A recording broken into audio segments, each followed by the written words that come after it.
AP DSC TET రాస్తున్నటువంటి aspirants అందరికి కూడా నా శుభోదయం, నమస్తే.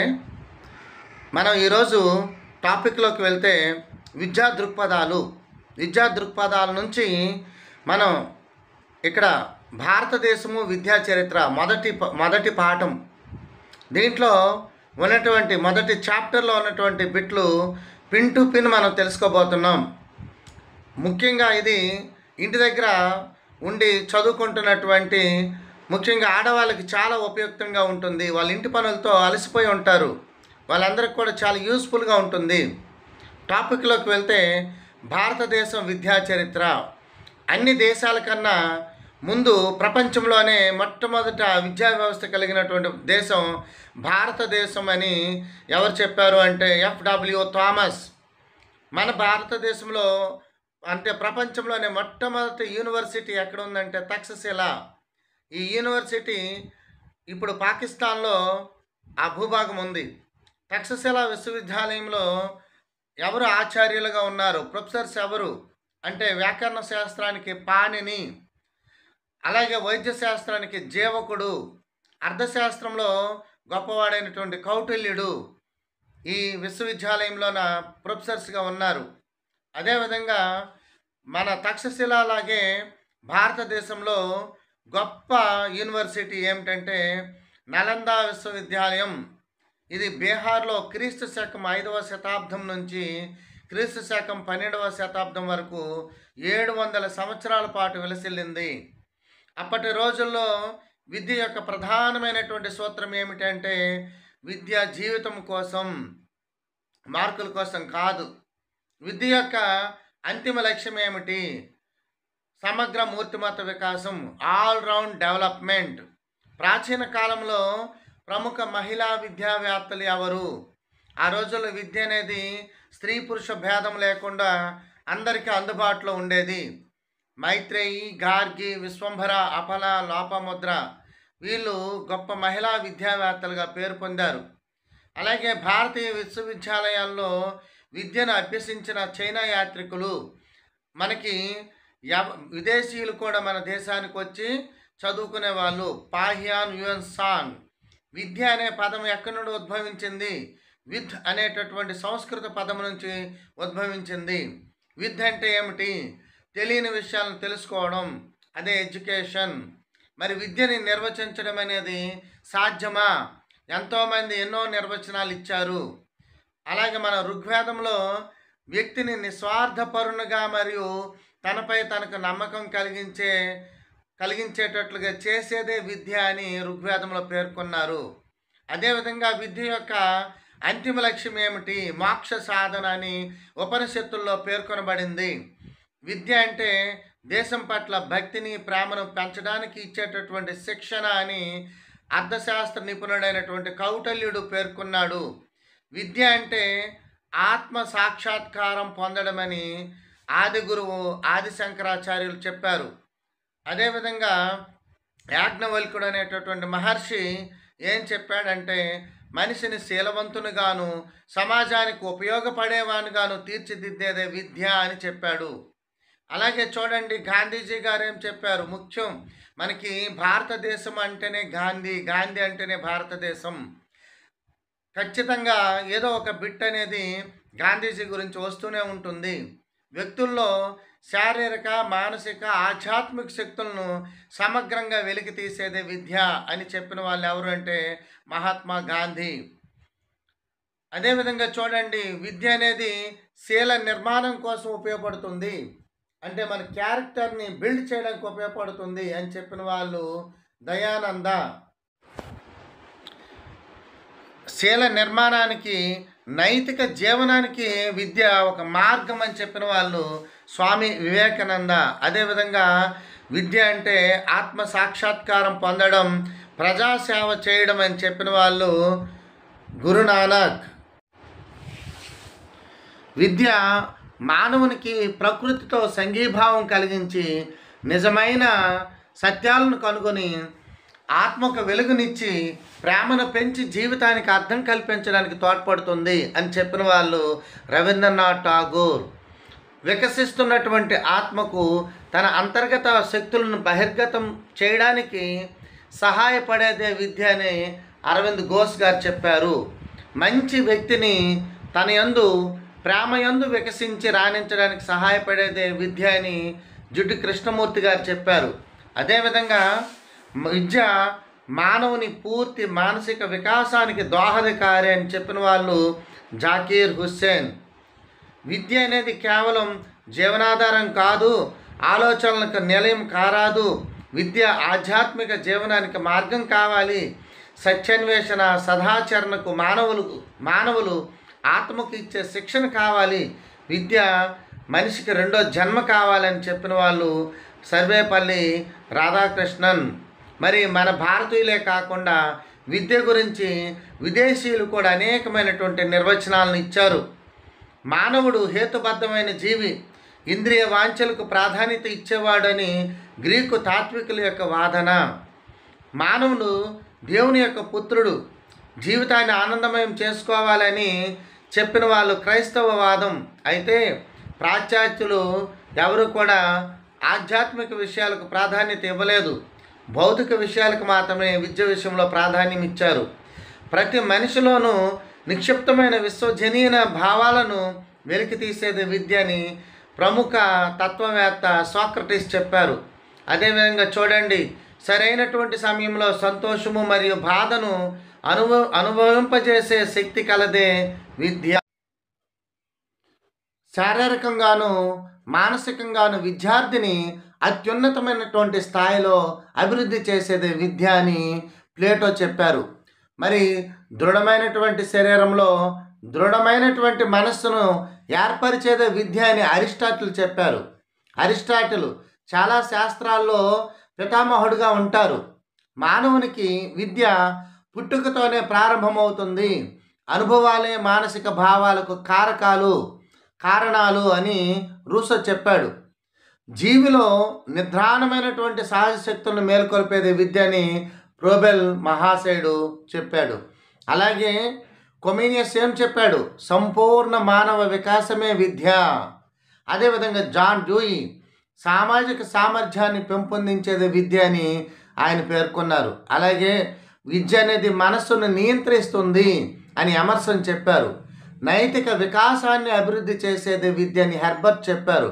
అలాగే స్పెన్సర్ సంపూర్ణ జీవనాన్ని తయారు చేసేది విద్య అని చెప్పారు. అలాగే పరిణితి కలిగినటువంటి వ్యక్తి అపరిణితి మెచ్యూరిటీ లేనటువంటి వ్యక్తి మీద చూపించే ప్రభావమే విద్య. ఈ ప్రభావం వ్యక్తి సామాజిక అవసరాలను అనుసరించి వ్యక్తుల యొక్క బోధన క్రమశిక్షణ ద్వారా భౌతిక, ఆధ్యాత్మిక, నైతిక విలువలను అనుసరింపజేసేది విద్య. దీని పరమార్థం ఏమిటి? బ్రహ్మ సాక్షాత్కారం అని రెడన్ చెప్పాడు. పాఠశాలలు లేదా కళాశాలల ద్వారా ప్రత్యక్షంగా పొందేటటువంటి విద్యను ఏమన్నారు? నీత విద్య అన్నారు, ఫార్మల్ ఎడ్యుకేషన్ అని అన్నారు. అంటే మనకు అక్కడ వరకు విద్య యొక్క నిర్వచనాలు అయిపోయాయి. ఇక్కడ నీత విద్య, అనీతి విద్య ఇలాంటి విషయాల గురించి టాపిక్స్ అనేవి మొదలవుతూ ఉన్నాయి. క్రమబద్ధంగా, నియమబద్ధంగా, ఉద్దేశపూర్వకంగా ప్రత్యేక నిబంధనలతో ఏర్పాటు చేయబడినటువంటి విద్య నీత విద్య. మనందరం కూడా స్కూళ్ళు, కాలేజీలకు వెళ్ళి చదువుకుంటాం కదా, అదంతా కూడా ఫార్మల్ ఎడ్యుకేషన్, నియత విద్య. విద్యా లక్ష్యాలు, ప్రణాళికలు పాటిస్తూ బోధన, అభ్యసన తరగతి గదిలో జరుగుతుంది నీత విద్య. బోధనా విషయం, బోధనా పద్ధతులు, బోధనా లక్ష్యాలు, బోధించేటటువంటి వాళ్ళు, బోధించేటటువంటి ప్రదేశం మనకు ముందుగానే నిర్దేశించబడి ఉంటుంది. ఎక్కడ? నీత విద్యలో. ఇక్కడ విద్యార్థి యొక్క వయసు, మానసిక పరిస్థితులు బట్టి పాఠ్యాంశాలు నీత విద్యలో ఉంటాయి, ఫార్మల్ ఎడ్యుకేషన్లో ఉంటాయి. అదేవిధంగా అనియత విద్య, వయస్సులో సంబంధం లేకుండా విద్యను అభ్యసించడం. విద్యార్థులకు అనువుగా పాఠ్య ప్రణాళిక, విద్యా సమయము, బోధన, అభ్యసన, కాలపరిమితి, వయోపరిమితిలో అనేక రకాలైనటువంటి సడలింపులు ఉంటాయి. అనీతి విద్యలో ఇన్ఫార్మల్ ఎడ్యుకేషన్, ఇవి దూర విద్యా కేంద్రాలు అవ్వచ్చు, పోస్టల్ ట్యూషన్స్ అవ్వచ్చు, పరిచయ తరగతులు, వేసవి తరగతులు, టీవీ రేడియో కార్యక్రమాలు, ఓపెన్ యూనివర్సిటీ, ఓపెన్ స్కూల్స్, రాత్రి పాఠశాలలు, వయోజన విద్యా కేంద్రాలు అనియత విద్యకు చెందుతాయి. అదేవిధంగా యాదృచ్ఛిక విద్య, మనకు తెలియకుండానే సహజ పద్ధతుల ద్వారా, అనుభవాల ద్వారా తన ప్రవర్తనను సరిదిద్దుకుంటాడు వ్యక్తి. అటువంటి విద్యను యాదృచ్ఛిక విద్య అంటారు. ఇది ఫ్యామిలీ నుంచి వస్తుంది, గ్రంథాలయాల నుంచి వస్తుంది, సినిమాలు, టీవీ, మొబైల్స్ వంటి మాధ్యమాల ద్వారా మనిషి సంస్కరించబడతాడు. అంటే విద్య అంటే ఏమిటి అని మనకు ఒక అవగాహన వచ్చింది. ప్రవర్తనలో మార్పే విద్య. సామాన్యమైనటువంటి విద్య, జనరల్ ఎడ్యుకేషన్, వ్యక్తి కనీస అవసరాలు తీరేందుకు అవసరమైన విద్యను సామాన్య విద్య అని అంటారు. ఈ తరహా విద్యా విధానం 8th క్లాస్ వరకు ఉంటుంది. అదేవిధంగా స్పెసిఫిక్ ఎడ్యుకేషన్, ప్రత్యేకమైనటువంటి విద్య. మనం ఏం చేస్తామంటే జనరల్ ఎడ్యుకేషన్ చేస్తూ ఉంటాము, కానీ ప్రత్యేకమైనటువంటి నైపుణ్యాన్ని పెంచుకునేటటువంటి ప్రయత్నం చేస్తూ ఉంటాం. మెడికల్ అవ్వచ్చు, ఇంజనీరింగ్ అవ్వచ్చు, ఇవన్నీ కూడా స్పెసిఫిక్ ఎడ్యుకేషన్ కిందకు వస్తాయి. అదేవిధంగా ఇంకా బోల్డ్ అన్ని రకాలైనటువంటి విద్యా విధానాలు ఉన్నాయి. ప్రత్యక్ష విద్య, డైరెక్ట్ ఎడ్యుకేషన్ అంటే నీత విద్య. అదేవిధంగా పరోక్ష విద్య, ఇండైరెక్ట్ ఎడ్యుకేషన్. ఇవన్నీ కూడా అనియత యాదృచ్ఛిక విద్యా విధానం జరిగేటట్లే ఇండైరెక్ట్ ఎడ్యుకేషన్ కూడా జరుగుతుంది. ఒక సమూహం పిల్లలందరికీ ఒకేసారి విద్యను అందిస్తే దాన్ని కలెక్టివ్ ఎడ్యుకేషన్, సామూహిక విద్య అని అంటారు. మీరు ఈ పాజ్లో పెట్టి ఈ బిట్స్ని కూడా మీరు ఒక దగ్గర రాసుకోవచ్చు. ఎవరికైనా సరే మెటీరియల్స్ కావాలన్నా కూడా మీరు కామెంట్ సెక్షన్లో నాకు కామెంట్ చేయండి, మీకు మెటీరియల్ కూడా ప్రొవైడ్ చేస్తాను. నేను పిన్ టు పిన్ ప్రతి ఒక్కరు కూడా అకాడమీ టెక్స్ట్ బుక్స్ నుంచి ఒక వరుస క్రమంలో బిట్లు ఇవ్వాలన్న ఒక ఉద్దేశంతోనే నేను ఈ ప్రోగ్రామ్ని అయితే చేస్తూ ఉన్నాను. సామూహిక విద్య, కలెక్టివ్ ఎడ్యుకేషన్, నీత విద్యా విధానం వల్లే ఉంటుంది. అదేవిధంగా చూడండి, కాన్షియస్ ఎడ్యుకేషన్, ఒక విషయం మీద పూర్తి జ్ఞానాన్ని, దాని లక్ష్యాలను సాధించేటట్లు విషయ అవగాహన చేసే విద్యా విధానాన్ని మనం చేతన విద్య లేదా కాన్షియస్ ఎడ్యుకేషన్ అని అంటాము. ఇది మన కాలేజీ విద్యకు ఉదాహరణగా మనం చెప్పవచ్చు. అదేవిధంగా అన్కాన్షియస్ ఎడ్యుకేషన్, అచేతనమైనటువంటి విద్య. ఇది యాదృచ్ఛికంగానే మనం నేర్చుకుంటాం కాబట్టి ఇది యాదృచ్ఛిక విద్యా తరహాలోనే ఉంటుంది, అచేతన విద్య. భారతదేశం ఏకత్వపరంగా సాంస్కృతికమైనది. భారతీయ విద్యకు మూల బిందువు ఏమిటంటే ఆధ్యాత్మికత. ఆధ్యాత్మికతను భారతదేశాన్ని విడదీయడానికి లేదు. తత్వమునకు సంస్కృతంలో దర్శనము అని అంటారు. తత్వము, దర్శనము, వేదాంతము, ఆత్మ సాక్షాత్కారము, ఆత్మ దర్శనము, ఇవన్నీ కూడా పదాలన్నీ ఒకటే. తత్వమన్నా, దర్శనమన్నా, వేదాంతమన్నా, ఆత్మ సాక్షాత్కారమన్నా, ఆత్మ దర్శనమన్నా కూడా ఒక్కటే. రామకృష్ణ పరమహంస గారు చెప్తూ ఉంటారు, యతోమత్ తతోపద్, ఎన్ని ఆలోచనలు అన్ని మార్గాలు ఉంటాయని చెప్పారు ఆయన. అదేవిధంగా ఆధ్యాత్మికవేత్తలు మనకి విద్య గురించి సూచించిన మార్గాలు ఏంటంటే 4: భక్తి మార్గం, జ్ఞాన మార్గం, కర్మ మార్గం, రాజయోగ మార్గాలు. గౌతమ బుద్ధుడు ఏం చెప్తున్నారు? దుఃఖ సాగరం నుంచి విముక్తి చెందడమే దర్శన శాస్త్ర పరమ ప్రయోజనమని గౌతమ బుద్ధుడు చెప్తూ ఉన్నారు. అదేవిధంగా పతంజలి మహర్షి ఏం చెప్పారు? యమ, నియమ, ఆసన, ప్రాణామయ, ప్రత్యాహార, ధారణ, ధ్యాన సమాధులు ద్వారా ఈశ్వర సాక్షాత్కారం పొందడమే యోగం యొక్క పరమ ప్రయోజనమని పతంజలి మహర్షి చెప్పారు. భారతీయ విద్యాకాలాన్ని 3 భాగాలకు విభజించవచ్చు. ప్రాచీన యుగంలోని విద్యా విధానము, మధ్యయుగంలోని విద్యా విధానము, ఆధునిక యుగంలోని విద్యా విధానము. మనకి వేదకాలంలో ప్రారంభమయ్యి బౌద్ధ జైన విధానాలతో కూడుకున్నటువంటి విద్యా విధానాన్ని ప్రాచీన యుగంలోని విద్యా విధానం అంటారు. అదేవిధంగా ఇస్లాం మనకి మధ్యయుగంలో ఏమైందంటే మనకి విదేశీయులు, మహమ్మదీయులు మన దేశానికి వచ్చి ఇక్కడ పరిపాలన చేశారు. వాళ్ళు తన మత విద్యను బోధించడానికి మదర్సాలను, మక్తాబుల్ని ఏర్పాటు చేసుకున్నారు. ఆధునిక యుగాల్లో విద్యా విధానాలు ఏమిటంటే ఇస్లామిక్ విద్య. ఒకటే ఆప్షన్ ఇచ్చారనుకుని ఫస్ట్ ఇస్లామిక్ విద్య, ఆధునిక యుగంలో ఆంగ్ల విద్య, ఇస్లామిక్ విద్య, ఆంగ్ల విద్య అలా కంటిన్యూ అయ్యాయి. భారతీయ విద్య యొక్క ప్రధాన లక్షణం ఏమిటంటే ముందే చెప్పుకున్నాము, ఆధ్యాత్మికత. ఆధ్యాత్మికత అనేది ఒక జీవన లక్ష్యం. మరి ప్రపంచానికి మొట్టమొదట మనకు మెడిసిన్ అందించిందే భారతదేశం. ఈ భారతదేశంలో మొట్టమొదటి వైద్యశాస్త్రం ఏమిటంటే ఆయుర్వేదం. మరి మొట్టమొదట మనకి భారతదేశంలో విద్యా విధానం ఏ విధంగా ఉండేదంటే తల్లిదండ్రుల దగ్గర నేర్చుకునే వాళ్ళు, కానీ పెరటి చెట్టు వైద్యానికి పనికిరాదు అంటారు. అందువల్ల గురువు అన్నవాడు తప్పనిసరిగా అవసరం. మనం కాంపిటేటివ్ ప్రిపరేషన్ అయితే మనకి ఎవరు అవసరం? మనకి గైడ్ అవసరం, కోచ్ అవసరం. మన అందరూ కోచింగ్కి వెళ్ళగలమా? వెళ్ళలేము. కాబట్టి ఆన్లైన్ కోచింగ్ తీసుకోవడానికి మనకి ఈనాడు అవకాశాలు ఉన్నాయి. మీరు దాన్ని సద్వినియోగం చేసుకోండి. మరి ఆనాడు చదువుకోవడానికి గురుకుల జీవితానికి వెళ్ళేవాళ్ళు. గురుకులాలు ఎక్కడుండేవంటే ప్రకృతికి దగ్గరగా ఏకాంత ప్రదేశాల్లో ఉండేవి. వీటిని గురుకులాలు అనేవాళ్ళు, పరిషత్తులు అనేవాళ్ళు, సమ్మేళనాలు అనేవాళ్ళు. గురువు ఆదర్శప్రాయమైనటువంటి జీవితాన్ని గడుపుతూ ఉండేవాడు. ఈ విద్యా బోధనలో భాగంగా ఈ శిష్యులు గురువుతో పాటు భిక్షాటన చేసేవాళ్ళు.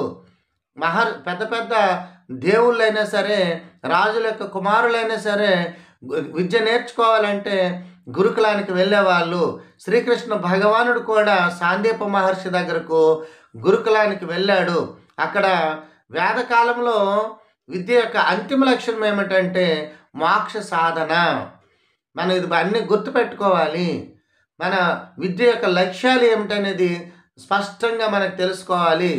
అత్యంత ఆనందాన్ని కలిగించే అనుభూతే మోక్షము. ఆ మోక్ష సాధన కోసమే ఆనాడు విద్యను అభ్యసించేవాళ్ళు. మోక్షం అంటే ఏమిటి? ఆత్మ సాక్షాత్కారం, బ్రహ్మ సాయుధ్యం, స్థిత ప్రజ్ఞత, నిర్వికల్పం, నిర్వాణం, యోగసిద్ధి, సమత్వ సిద్ధి, ఇవన్నీ కూడా ఒకటే. మనకి వేదాలు 4: ఋగ్వేదం, యజుర్వేదం, సామవేదం, అథర్వణ వేదం. ఈ వేదాలని భారతీయ సంస్కృతిని విడదీయడానికి లేదు. వేదాలను సంగ్రహించి వర్గీకరించిన వాడు ఎవరు అంటే వేదవ్యాసుడు. వేదంలో 4 భాగాలు ఉంటాయి: మంత్ర సంహిత, బ్రాహ్మణాలు, అరణ్యకాలు, ఉపనిషత్తులు. మంత్ర సంహిత, బ్రాహ్మణాలు దేని గురించి చెప్తాయి? యజ్ఞ యాగాదులు నిర్వహించే విధానాన్ని తెలుపుతాయి. అంటే ఇవి కర్మకాండకు సంబంధించినవి. అరణ్యకాలు, ఉపనిషత్తులు దేనికి చెందుతాయి? జ్ఞానకాండకు చెందుతాయి. జ్ఞానకాండకు సంబంధించిన వాటిలో ప్రామాణికమైనవి ఏమిటి అంటే ఉపనిషత్తులు. ఆత్మ, పరమాత్మ, ఇహలోకం, పరలోకం, భౌతికం, పారమార్థికం, ఏది సత్యం, ఏది అసత్యం, ఏది శాశ్వతం, ఏది అశాశ్వతం గురించి ఆనాడు విపులంగా చర్చించినవి ఏమిటి అంటే ఉపనిషత్తులు. ఉపనిషత్తులు అంతా కూడా ఎలా ఉండేవి? ఆనాడు ప్రింటింగ్ మిషన్స్ లేవు, యూట్యూబ్స్ లేవు. మరి ఎలా ఉండేవి? అవి చర్చా రూపంలో, గురు శిష్యుల యొక్క సంభాషణ రూపంలో ఉండేవి. ఆ ఉపనిషత్తుల యొక్క సారాంశమే శ్రీకృష్ణుడు అర్జునుడికి ఉపదేశించినటువంటి భగవద్గీత. వేదసారాన్ని అతి సంక్షిప్తంగా వివరించేదే భగవద్గీత. అతి కొద్ది మాటలలో అత్యున్నతమైనటువంటి సత్యాన్ని వివరించిన అతి గొప్ప గ్రంథం భగవద్గీత అని చెప్పిన వాళ్ళు ఎవరంటే స్వామి వివేకానంద. మన భారతీయ ధర్మాన్ని, హిందూ ధర్మాన్ని ప్రపంచవ్యాప్తంగా విశ్వసనీయం చేసినటువంటి వ్యక్తి స్వామి వివేకానంద. మన భారతీయ సంస్కృతిలో పురాణాలని ఏమంటారంటే స్మృతులు అని అంటారు. శృతులు, స్మృతులకు వ్యత్యాసాలు వ్యక్తమైనప్పుడు శృతులను అనుసరించాలని చెప్పారు. శృతులు శాశ్వతమైనటువంటి సత్యాలు, సార్వజనీన సత్యాలు, నిత్య సత్యాలు. ఈ శృతులను కాలానుగుణంగా అన్వయించి రాయబడినవే స్మృతులు. భాగవత రామాయణాలను ఐతిహాసాలు అంటారు. ఈ ఐతిహాసాలు అంటే జీవితంలో అనుసరించాల్సినటువంటి ధర్మాన్ని ప్రబోధిస్తాయి. మానవుడు ధర్మబద్ధుడై జీవనం సాగించాలి, సక్రమ మార్గంలో జీవనం సాగించాలి. అలా జీవనం సాగించడానికి మనకు ఉపయోగపడేవి భాగవత, భారత, రామాయణాలు. అందుకే ఐతిహాసాలు అని అంటారు. వేద విద్య ప్రకారము మానవుని యొక్క జీవిత దశలు 4 చిత్రాశ్రమాలు అని అంటారు. బ్రహ్మచర్యం, గృహస్థాశ్రమం, వానప్రస్థం, సన్యాస ఆశ్రమం. బ్రహ్మచర్యము ఇది మోస్ట్ ఇంపార్టెంట్ ఇది విద్యార్థి దశ. ఉపనయనం తర్వాత గురువుగారి ఆశ్రమంలో విద్యాభ్యాసము చేయాలి. నైతిక విలువలను పెంపొందించుకుంటారు, మారల్ వాల్యూస్ను పెంపొందించుకుంటాడు స్టూడెంటు. ఆధ్యాత్మిక యొక్క ఆచరణ రూపం ఇది. మన విద్య అనేది మనం ముందుగానే చెప్పుకున్నాము, విద్య అనేది జీవితం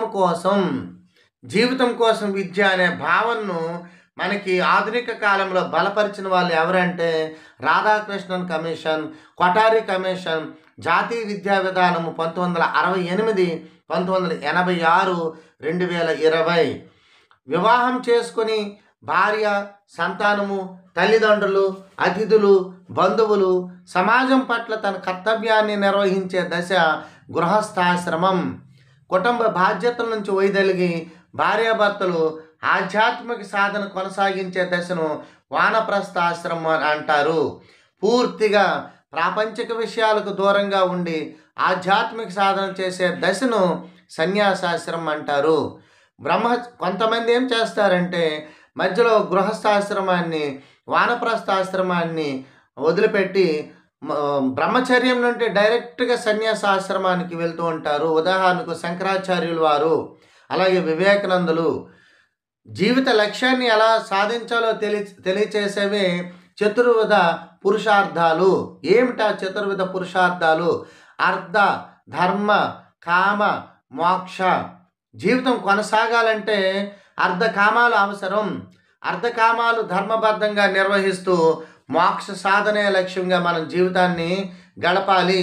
సృష్టిలో జీవుడు, దేవుడు, ప్రకృతి 3 ప్రధానమైనటువంటి అంశాలుగా ఉన్నాయని తెలియపరిచింది ఏమిటంటే వేదకాలం నాటి విద్య. పునర్జన్మ సిద్ధాంతాన్ని అంగీకరించింది వేద విద్య. వేదకాలం నాటి విద్య మనిషి చనిపోయిన తర్వాత మళ్ళీ పుడతాడని అటువంటి పునర్జన్మ సిద్ధాంతాన్ని అంగీకరించింది. వేదకాలం నాటి విద్య యొక్క ముఖ్య లక్ష్యం ఏమిటి? విముక్తి. చూడండి, ఒక్కొక్క సమయంలో విద్య యొక్క లక్ష్యాలు అనేవి మారిపోతూ ఉన్నాయి.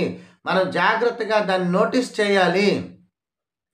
వేదకాలం నాటి విద్య యొక్క ముఖ్య లక్షణం ఏమిటంటే లక్ష్యము, యాంబిషన్ ఏమిటంటే విముక్తి. సా విద్యాయ విముక్తయే, మనల్ని మనం విముక్తులను చేసేదే విద్య. తైతారీయోపనిషత్తు పంచకోశాత్మక విద్యను వివరిస్తుంది. అంటే పంచ అంటే 5. 5 ఏమిటి? అన్నమయ కోశం, ప్రాణమయ కోశం, మనోమయ కోశం, విజ్ఞానమయ కోశం, ఆనందమయ కోశం.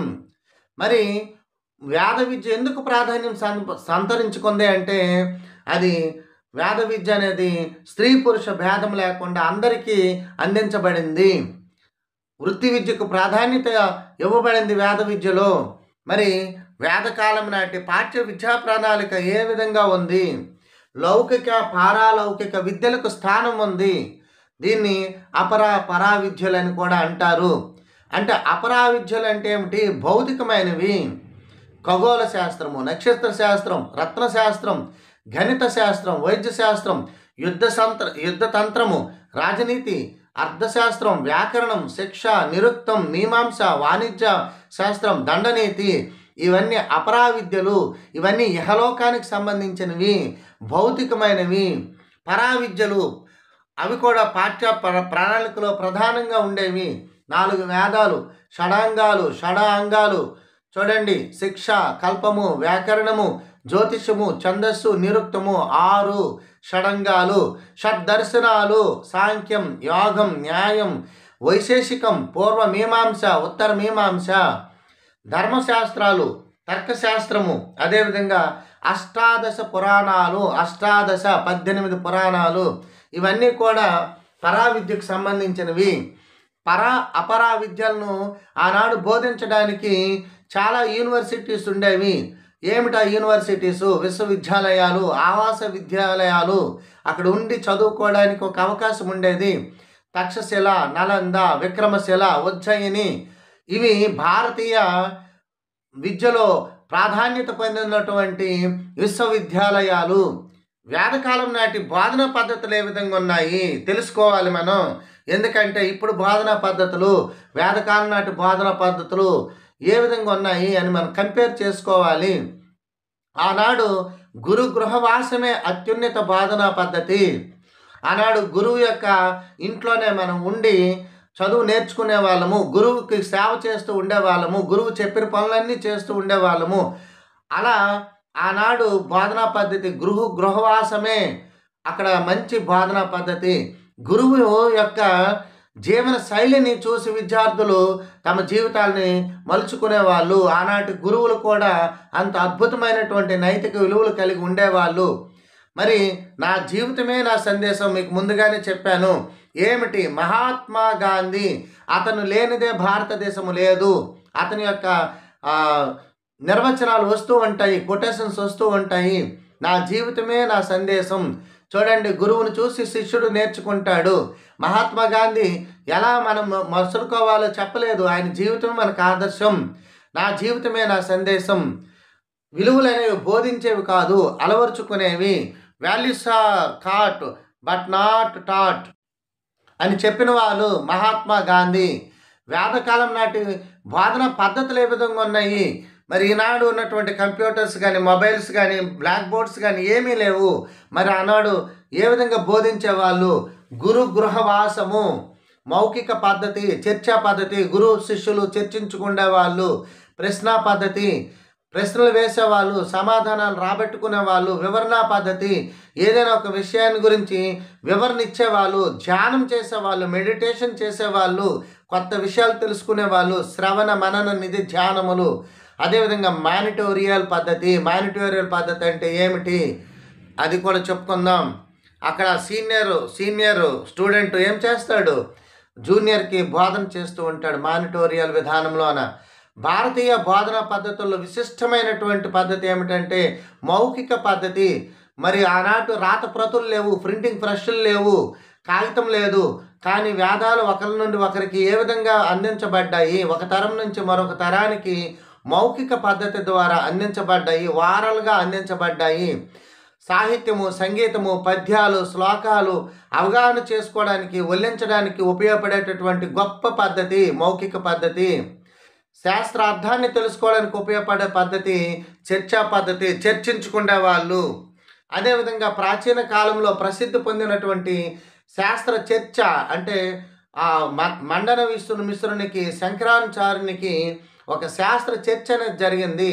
దానికి న్యాయ నిర్ణేతగా మండన మిశ్రుని భార్య ఉంది, భారతి.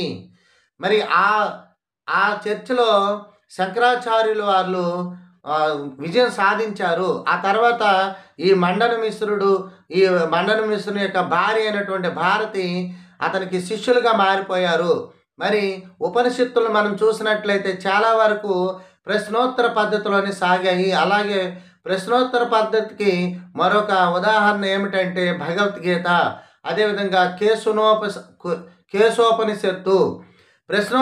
ప్రశ్నోత్తర పద్ధతి వలన విద్యార్థులలో కలిగే సామర్థ్యము ఏమిటంటే ఆత్మవిశ్వాసం, self confidence. It's very very important. మీరు విజయం సాధించాలంటే మీరు ఉండవలసింది ఆత్మవిశ్వాసం. నేను చేయగలను, ఐ కెన్ డూ ఇట్ అనేటటువంటి తత్వం మీలో ఉండాలి.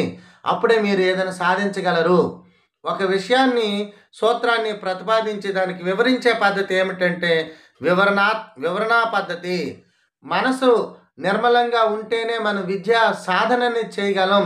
మనం ఒక దగ్గర కూర్చోవాలన్నా మనసు నిర్మలంగా ఉండాలి. మరి మనస్సు మన ఆధీనంలో ఉండాలి, సెల్ఫ్ కంట్రోల్ ఉండాలి. దానికి అత్యున్నతమైనటువంటి సాధనా మార్గం ఏమిటంటే ధ్యానం. ఆత్మ సంయమనము లేకపోవడమే ప్రజలు బాధపడుతుండడానికి కారణమని మనం తెలుసుకోవాలి. మన సెల్ఫ్ కంట్రోల్ లేకపోతే అనేక రకాలైనటువంటి బాధలు వస్తూ ఉంటాయి. మంచి విషయాలు విని పదే పదే మననం చేసుకుని ధ్యానం వైపు వెళ్ళి జీవిత లక్ష్యాలను సాధించుకునేటటువంటి పద్ధతిని శ్రవణ మనన నిధి ధ్యానములు అంటారు. మరి మానిటోరియల్ పద్ధతి గురించి ఇంతకుముందు చెప్పుకున్నాము. గురుకులాల్లో అనుసరించబడేది. తరగతిలో ఉన్నటువంటి సీనియర్ విద్యార్థులు జూనియర్ విద్యార్థులకు బోధించే పద్ధతిని మానిటోరియల్ పద్ధతి అని అంటారు. మరి వేదకాలం నందు గురువు ఏ విధంగా ఉండేవాడు? శాస్త్ర హృదయాన్ని గ్రహించేవాడై ఉండాలి, పావనత్వం కలిగి పాపరహితుడై ఉండాలి, స్వలాభము ప్రఖ్యాతి వంటి స్వార్థ చింతన ఉండరాదు గురువుకి, శీల వ్యక్తిత్వాలను కలిగి ఉండాలి. మరి గురువు సక్రమంగా ఉంటే సరిపోతుందా? శిష్యుడు ఏ విధంగా ఉండాలి? శిష్యుడు విశుద్ధత, నిజమైన గతి, ధృతి ఉండాలి. త్రికరణ శుద్ధి ఉండాలి, మనస వాచ కర్మన విద్య పట్ల అనురక్తి ఉండాలి. ఇది అత్యవశ్యకం. గురువు పట్ల విశ్వాసము, వినయము, విధేయత, గౌరవం ఉండాలి. అస్ఖలిత బ్రహ్మచర్యాన్ని పాటిస్తూ సుశిక్షితుడై కావాలి. మరి శిష్యుడు ఆ విధంగా ఉంటేనే విద్య అనేది శిష్యుడు రాణించుతాడు. మరి వేదకాలం నాడు ఏ భాషను మరి బోధనకు ఉపయోగించేవాళ్ళు? సంస్కృతం. గాంధీజీ గారు ఏం చెప్పారు? కనీసం భగవద్గీతను అర్థం చేసుకునేటటువంటి సంస్కృతమైన మనకి వచ్చి తీరాలని గాంధీ గారు కోరారు. సంస్కృత భాషను ఒకవేళ మనం నేర్చుకోకపోతే భారతీయ ఆధ్యాత్మికతకు మనం దూరం అవుతాం.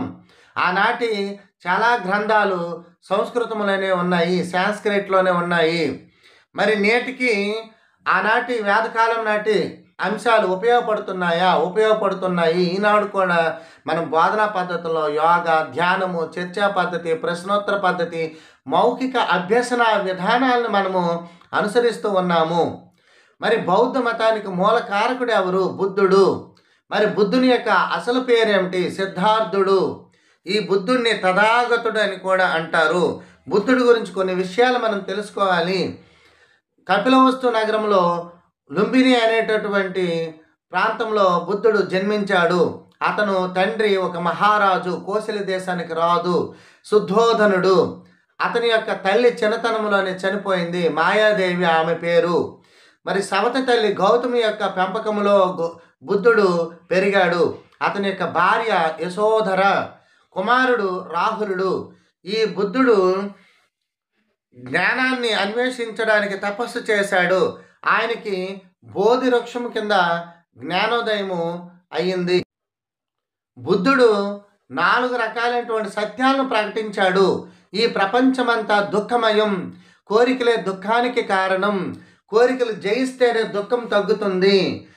దుఃఖ నివారణకు అష్టాంగ మార్గాన్ని అనుసరించాలని బుద్ధుడు చెప్పాడు. మరి బుద్ధుని యొక్క ప్రసంగాలు కానీ, కథలు కానీ, ప్రవర్తన నియమాలను కానీ తెలియచేసే దాన్ని ఏమంటారంటే బౌద్ధ వాన్మయము అంటారు. వాన్మయం అంటే సాహిత్యం. బౌద్ధ సాహిత్యంలో ఇదంతా కూడా చెప్పబడి ఉంటుంది. బౌద్ధ వాన్మయం అంతా కూడా ఏ భాషలో ఉంది అంటే పాలీ భాషలో ఉంది. వినయ పిటక, సుత్త పిటక, అభిధమ్మ పిటుక, ఇది బౌద్ధ వాన్మయము పుస్తకాల పేర్లు అవి. బుద్ధుడు కోరిక దుఃఖాన్ని జయించాలంటే అష్టాంగ మార్గాలను అనుసరించాలని చెప్పారు కదా. ఏంటి అష్టాంగ మార్గాలు? 8 రకాలైనటువంటి మార్గాలు ఏమిటవి? మంచి దృష్టి, మంచి సంకల్పం, మంచి మాటలు, మంచి పని, మంచి జీవన విధానం, మంచి ప్రయత్నం, మంచి మనస్సు, మంచి సమాధి నిష్ట. మరి మనోనిగ్రహం లేకపోవడాన్ని ఏమంటారు? చిత్త చాంచల్యం అని అంటారు. మనోనిగ్రహం ఉంటేనే ఏదైనా చేయగలం. మనం పరిపరి విధాలుగా ఆలోచిస్తే సక్సెస్ రాదు. మనం ఒకటే ధ్యాస, మనం సక్సెస్ అవ్వాలి, నేర్చుకోవాలి. మీకు మన ఛానల్ ద్వారా టెట్ టు డిఎస్సికి సంబంధించినటువంటి విషయాలన్నీ కూడా ఒక వరుస క్రమంలో ఇవ్వబడతాయి. మీరు మన ఛానల్ సబ్స్క్రైబ్ చేయండి. మీకు మెటీరియల్స్ కావాలంటే కింద కామెంట్ సెక్షన్లో చెప్పండి. మీకు మంచి బెస్ట్ మెటీరియల్ ఇస్తాను. మనం తయారు చేస్తున్నటువంటి మెటీరియల్ ఇందులో పిన్ టు పిన్ ఉంటుంది. కాబట్టి ఎవరు కూడా సందేహపడవలసిన అవసరం లేదు. చాలా చాలా మంచి మెటీరియల్ మీకు అందించడమే నా ఉద్దేశం. మన మాటలు సాధారణంగా 2 రకాలు, హితవచనాలు, అహితవచనాలు. అన్ని జీవులతోనూ మంచి మాటలే మాట్లాడాలని బౌద్ధ సంఘం భిక్షువుల చేత ప్రమాణం చేస్తుంది. ధ్యానం 4 దశల్లో కొనసాగుతుంది. ఏమిటిది? ఏకాంత నివాసం, చిత్తశాంతి, వాంఛలన్నీ నశించి సంపూర్ణమైనటువంటి సుఖశాంతి, భావరహితమైనటువంటి స్థితి. ఏకాంత నివాసం దశలో ఆత్మ విమర్శ, అంతర్దృష్టి ఏర్పడుతుంది. ధ్యాన సమాధి అవస్థకు పరమధ్యేయం ఏమిటంటే భావరహితమైనటువంటి స్థితి, మనస్సంత నిర్మలముగా అయిపోవడమే ధ్యాన సమాధి యొక్క పరమధ్యేయం. బౌద్ధులు చాలా ప్రాముఖ్యత ఇచ్చినటువంటి అంశం ఏమిటి అంటే మారల్ వాల్యూస్, నైతిక విలువలు. మీరు ముఖ్యంగా గృహిణులు, ఇంటి దగ్గర ఉన్నటువంటి ఆడవాళ్ళు ఎవరైతే డిఎస్సి టెట్కి ప్రిపేర్ అవుతున్నారో వాళ్ళు మన క్లాసుల్ని వింటూ మీ పనులు మీరు చేసుకుంటూ మీకు అన్ని క్లాసులు ఉంటాయి. మీరు వింటూ వింటూ మీరు నేర్చుకోవచ్చు. మీరే శ్రమ పడకుండానే మెటీరియల్లో ప్రతి పేజీలోన పిన్ టు పిన్ ఎందుకంటే అరమార్కు కూడా మనకి డిఎస్సిలో చాలా ఇంపార్టెంటు. మీకు టెట్ యొక్క వీడియోస్ కూడా వస్తాయి. ఇప్పుడు టెట్ వస్తుంది, ఇప్పుడు త్వరలోనే టెట్ వస్తుంది. మీకు టెట్ యొక్క వీడియోస్ కూడా వస్తాయి. మీరు ఫాలో అవ్వండి, మన ఛానల్ని ఫాలో అవ్వండి. ఇది మొట్టమొదటి వీడియో. తర్వాత 1 by 1 చాలా వీడియోస్ వస్తాయి. మీ యొక్క అమూల్యమైన అభిప్రాయాలు కూడా కామెంట్ సెక్షన్లో తెలియపరచండి. మీరు ఎక్కువ డబ్బులు ఖర్చు పెట్టి కోచింగ్ సెంటర్లకి వాటికి వెళ్ళలేని వాళ్ళు మన వీడియోస్ చాలా ఉపయుక్తంగా ఉంటాయి. మీరు అనుసరించండి వీడియోస్ని. వేదకాలంలో ఉన్న ఉపనయన సంస్కారం వలె బౌద్ధులు కూడాను పబ్బజ్జ అనేటటువంటి సంస్కారాన్ని నిర్వహిస్తారు. చూడండి, మనకు ఉపనయనం చేస్తారు హిందూ వ్యవస్థలోన. అదేవిధంగా బౌద్ధ కాలంలో పబ్బజ్జ అనేటటువంటి ఉపనయంకి బదులుగా అటువంటి సంస్కారాన్ని నిర్వహిస్తారు. మరి బౌద్ధ విద్యా విధానం ఏ విధంగా ఉంటుంది? విద్యార్థులను 8 సంవత్సరాల వయసులో విహారములు లేదా సంఘాల్లో చేరుస్తారు. విద్య అనేది మాతృభాషలోనే ఉంటుంది. ప్రాథమిక స్థాయిలో పాలీలోను, ఉన్నత విద్య సంస్కృతంలోనూ ఉండేది. 12 సంవత్సరాల పాటు విద్య అనేది జరిగేది. అంటే విద్యార్థి 8 సంవత్సరాల వయసులో అక్కడికి వచ్చినట్లయితే 12 సంవత్సరాల వయసులోన అతను స్కూల్ రిలీవ్ అయ్యేవాడు. అంటే అతనికి అప్పటికి 20 years వస్తుంది. ఈ విధానం కూడా గురుకుల పద్ధతికి దగ్గరగానే ఉంటుంది. విద్య పూర్తయిన తర్వాత మనం ఏ విధంగా అయితే ఫేర్వెల్ కార్యక్రమం, స్నాతకోత్సవ కార్యక్రమాలు నిర్వహించుకుంటూ ఉంటామో అదేవిధంగా ఉపసంపద అనే కార్యక్రమం నిర్వహించేవాళ్ళు. మీరు వీడియోలో ఉన్నటువంటి బిట్స్ కూడా మీరు పాజ్లో పెట్టి రాసుకోవచ్చు. మీకు మెటీరియల్ కావాలన్నా దొరుకుతుంది. మీరు ఇందులో రాసుకుంటామండి మాకు ఇది బాగానే ఉందంటే మీరు ఈ విధంగా కూడా ఫాలో అవ్వచ్చు. మన ఛానల్ సబ్స్క్రైబ్ చేసుకోండి, మీ మిత్రులతో షేర్ చేసుకోండి. పిన్ టు పిన్ ఏ అంశము విడిచిపెట్టకుండా మీకు టెట్ డిఎస్లో విజయం సాధించేందుకు అవసరమైనటువంటి ప్రతి అంశం కూడా నేను టచ్ చేస్తాను. మీకు ప్రతిది కూడా చాలా నీట్గా ఇస్తాను. మనం ఇప్పుడు మీకు నేను తయారు చేశాను అని చెప్పడం కోసం ఈ వీడియో పెట్టాను. మీకు చక్కటి డిటిపిలో అందిస్తాను. మనకి చక్కటి పీడిఎఫ్లో కలర్ ప్రింట్లో తయారు చేసి అందిస్తాను. మీరు మన వీడియోలు ఫాలో అవుతూ ఉండండి, మన ఛానల్ని ఫాలో అవుతూ ఉండండి. మీకు టీచర్ పోస్ట్ మీ లక్ష్యమా? మీరు తప్పనిసరిగా మన ఛానల్ని ఫాలో అవ్వండి. మీకు 100% మిమ్మల్ని నడిపించే బాధ్యత నాది. నేను మీకు నమ్మకాన్ని ఇస్తున్నాను. మీకు కావలసిన మోటివేషన్, శక్తిని నేను అందిస్తాను. మీరు అనుసరించండి. మన పేద స్థాయి నుంచి మన జీవనాన్ని సుఖవంతం చేసుకునేటటువంటి ఉపాధ్యాయ వృత్తిని మన ద్వారా లక్షల మంది, వేల మంది విద్యార్థులు తయారు చేసేటటువంటి ఒక గొప్ప వృత్తిలోనికి రావడానికి ఒక మార్గాన్ని నేను అందులో చాలామంది అందిస్తున్నారు. అందులో నేను కూడా ఒక చిన్న భాగం కావాలని అనుకుంటూ ఉన్నాను. మీరు అనుసరించండి ఛానల్ని. బౌద్ధ సంఘంలో ప్రవేశం పొందిన విద్యార్థిని సమ్మేర్ అని అంటారు. బౌద్ధ గురువు కనీసం 10 సంవత్సరాలు సన్యాసిగా తన జీవితాన్ని గడిపి ఉండాలి.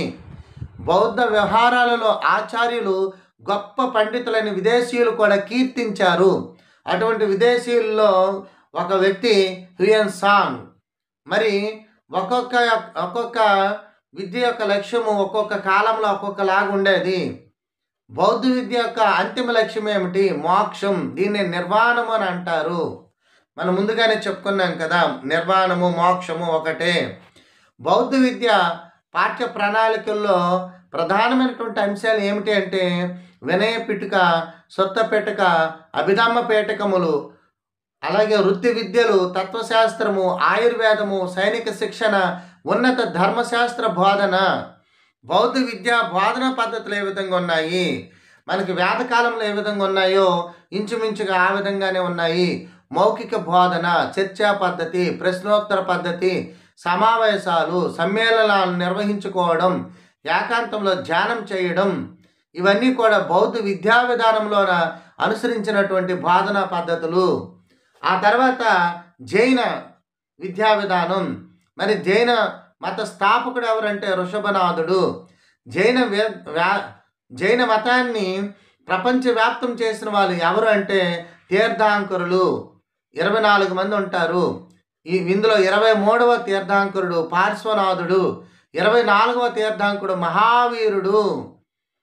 అదేవిధంగా జైన మతం అనేది జిన అనే శబ్దం నుంచి పుట్టింది. జినుడు అంటే ఎవరు? తనను తాను జయించేవాడు, తనను తాను జయించాలి. అలా జయించిన వాడే జినుడు, జైన మతాన్ని అనుసరించేవాడు అవుతాడు. మరి జైన మతంలో గొప్ప వ్యక్తి ఎవరు అంటే తీర్థాంకుడు ఎవరంటే వర్ధమాన మహావీరుడు. ఈయన రాజ కుటుంబానికి చెందినవాడు, క్షత్రియ కుటుంబానికి చెందినవాడు. ఇతని తండ్రి సిద్ధార్థుడు, తండ్రి త్రిశల, జన్మస్థలం వైశాలి, భార్య పేరు యశోద, కుమార్తె పేరు ప్రియదర్శిని. ఈయన 30 సంవత్సరాలు సంసార జీవనాన్ని గడిపిన తర్వాత సంసార జీవనాన్ని ఆయన విడిచిపెట్టాడు. ఇతను మక్కల గోశాలుడు అనేటటువంటి వ్యక్తి దగ్గర శిష్యుడిగా చేరాడు. 6 సంవత్సరాలు అతని దగ్గర శిష్యరికం చేశాడు. జృంబిక అనేటటువంటి గ్రామము రుజుపాలిక నదీ తీరాన ఉంటుంది. అక్కడ తపస్సు చేశాడు. 43వ సంవత్సరంలోన ఆయనకి తపోసిద్ధి పొందాడు. అదేవిధంగా అంగ, మిథిల, కోశల, మగధ దేశాల్లో తత్వాన్ని ప్రచారం చేశాడు. ఇతను త్రిరత్నాలు, పంచమహారథాలను ఆచరిస్తే జనత్వం సిద్ధిస్తుందని మహావీరుడు చెప్పాడు. జనత్వం అంటే ఏమిటి? తనను తాను తెలుసుకోగలుగుతాడు మనిషి అని చెప్పాడు. త్రిరత్నాలు అంటే ఏమిటి? సమ్యక్ దర్శనం, సమ్యక్ జ్ఞానం, సమ్యక్ చరితం. అదేవిధంగా పంచమహావ్రతాలు అహింస, సత్యం, అస్థేయం, బ్రహ్మచర్యం, అపరిగ్రహం. నిజమైనటువంటి విశ్వాసాన్ని కలిగి ఉండడమే సమ్మక్ దర్శనం. ప్రాపంచిక వస్తువులపై వ్యామోహం లేకపోవడమే అపరిగ్రహం. జైన మత పాఠ్య ప్రణాళిక ఏ విధంగా ఉండేది? జైన తీర్థాంకుల యొక్క బోధలు, జీవిత గాథలు, దర్శనాలు ఇవే జైన మత పాఠ్య ప్రణాళికలుగా ఉండేవి. జైన విహారాల్లో క్రమబద్ధమైనటువంటి బోధన జరిగేది. మరి ఇటువంటి బోధనా పద్ధతులను వాళ్ళు అనుసరించారు. మౌఖిక పద్ధతి, చర్చా పద్ధతి, ప్రశ్నోత్తర పద్ధతి, వివరణ, స్వీయ అధ్యయనం, వల్లివేయడం. ఇటువంటి అంటే మన బౌద్ధులు ఎటువంటి బోధనా విధానాలను అనుసరించారో జైనులు కూడా అటువంటి విధానాలను అనుసరించారు. ఈ జైన మతం యొక్క అంతిమ లక్ష్యం కూడా ఏమిటి? మోక్షము, నిర్వాణాన్ని సాధించడమే. ఇస్లామిక్ విద్య క్రీస్తు శకము 10వ శతాబ్దం నుంచి 18వ శతాబ్దాల మధ్య కాలంలో కొనసాగింది. నలంద విశ్వవిద్యాలయంను మరి గొప్ప విశ్వవిద్యాలయం యూనివర్సిటీని ఈ ముస్లిమ్స్ వచ్చి ఏం చేశారు అంటే, ఇక్కడ మతపరంగా నేనేం చెప్పట్లేదు, మనం అక్కడ సబ్జెక్ట్ వరకు మాత్రమే మాట్లాడుతున్నాను. నలంద విశ్వవిద్యాలయాన్ని ఎవరు ధ్వంసం చేశారు? బక్తియార్ ఖిల్జీ. ఇస్లామిక్ విద్యాలయాల్ని ఏమంటారు? ప్రాథమిక పాఠశాలను అయితే మక్తాబ్ అంటారు, మాధ్యమిక పాఠశాలను మదర్సా అని అంటారు. ఇవి మీరు బాగా గుర్తుపెట్టుకోండి. ఇవి మతపరమైనటువంటివి. ఇవి ఎక్కడ దేనికి అనుసంధానం చేయబడి ఉంటాయంటే మసీదులకి అనుసంధానం చేయబడి ఉంటాయి. మక్తాబులో విద్యార్థులకు ఏం చెప్తారు? విద్యార్థులకు చదవడం, రాయడం, ఖురాన్, ఇవి ప్రాథమిక ప్రార్థనలు, ఇవన్నీ కూడా మక్తాబ్లో చెప్తారు. మరి మదర్సాల్లో ఏం చెప్తారు? తర్కాన్ని చెప్తారు, ఇస్లామిక్ తత్వశాస్త్రాన్ని చెప్తారు, సాహిత్యాన్ని చెప్తారు, న్యాయశాస్త్రాన్ని చెప్తారు. అదేవిధంగా ఖురాన్ బోధన కోసం నడిపే ప్రత్యేక సంస్థలు ఉండేవి, వాటిని కంకాసులు అంటారు. మక్తాబులు మౌల్వీలు నిర్వహిస్తారు, అంటే మత గురువులు నిర్వహిస్తారు. వీళ్ళు ఖురాన్లో ఉన్నటువంటి ఆయతులు నేర్పుతూ ఉంటారు. ఇస్లామిక్ విద్య యొక్క ధ్యేయం ఏమిటి? మత సంస్కృతిని, మతాన్ని అభివృద్ధి చేయడం. ఇస్లామిక్ విద్య పాఠ్య ప్రణాళిక ఏమిటి? ఖురాన్ బోధనే ఇస్లామిక్ విద్య యొక్క పాఠ్య ప్రణాళిక. ఇస్లామిక్ విద్య ఏ బోధనా భాషలో ఉంటుంది? అరబిక్‌లో ఉంటుంది, పర్షియన్‌లో ఉంటుంది. ఇక్కడి వరకు మనకి ఇస్లామిక్ విద్య ఇవన్నీ కూడా అయ్యాయి. తర్వాత ఆంగ్లేయులు మన భారతదేశానికొచ్చారు. అంటే ఆంగ్లేయులు రాకతోనే మన భారతదేశంలో ఆంగ్ల విద్య అనేది శ్రీకారం చుట్టబడింది. మొట్టమొదట వాళ్ళ యొక్క అవసరాల కోసం ఆంగ్ల విద్యను ప్రవేశపెట్టారు. దాన్ని మెకాలే మినిట్స్ అంటే మెకాలే అన్నతను దీనికి పునాది వేశాడు. ఆంగ్ల విద్యకు సమాంతరంగా భారతీయ విద్యా విధానాన్ని ప్రోత్సహించాలి అని చెప్పిన వాళ్ళు ఎవరంటే స్వామి దయానంద సరస్వతి, అరవింద ఘోష్, బాలగంగాధర్ తిలక్, స్వామి వివేకానంద. భారతీయ విద్య కూడా బ్రతికి బట్ట కట్టాలి అనే ఒక ఉద్దేశంతో మొట్టమొదట మచిలీపట్నంలో ఆంధ్ర జాతీయ కళాశాల ఏర్పాటు చేయబడింది.